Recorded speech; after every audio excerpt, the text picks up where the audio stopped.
All right, everybody, welcome to Next to Nature this week with Dr. John Long. And this week we're talking about our shotgun shells. I noticed before this segment, mine actually had a split right there in the plastic. And it's something you want to be aware of before you go out into the field. Right. Because it could not end well. Right. You just want to properly inspect your equipment, shells being one of them. I probably would not shoot that shell. It would probably more than likely do its job, but I just don't want to take that chance. You know, it's why you buy several shells, always inspect them for that very reason. Your primer cup could be rusted. I don't shoot those. Age of shells. I've got some older shells here, and they shoot just fine. I don't have any problem shooting them as long as they, you know, look that they're in good shape. And actually, this is an older one. These three are older one. This is a more modern shell.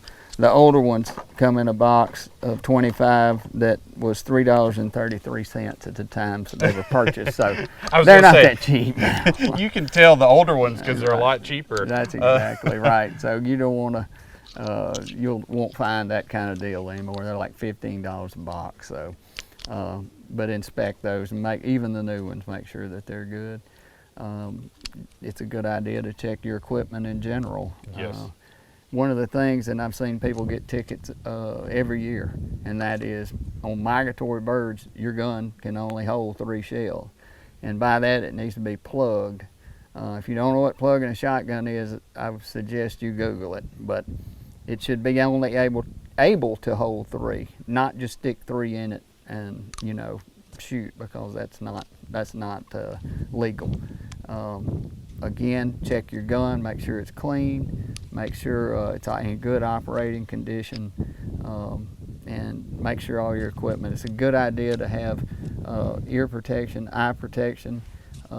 Once your hearing's gone, you don't get it back, and so you need to make sure that when you protect your hearing. Unfortunately, when I was younger, we didn't know anything about hearing protection, and now sometimes I have a little hearing problem telling where that turkey is when he's gobbling, so I don't want to lose anymore.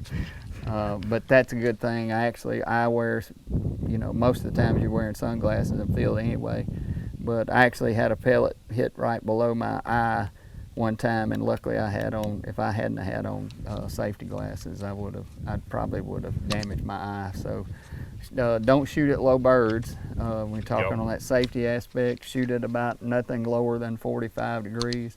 So that's a good angle, 45 and up, just to be a safe shot. Nobody wants to get a low bird and shoot somebody else that's across the field perhaps. So. Definitely some good tips as we get ready to head into hunting season. Thank you, Dr. Long. And it's also another good idea to have a checklist and make that before you go out hunting on your trip. Check off those boxes. That's right, and don't do it the morning of like I would. That's right. And have a safe and happy hunting season. That's right. All right, thanks so much for joining us this week on Next to Nature. We'll see you again next week.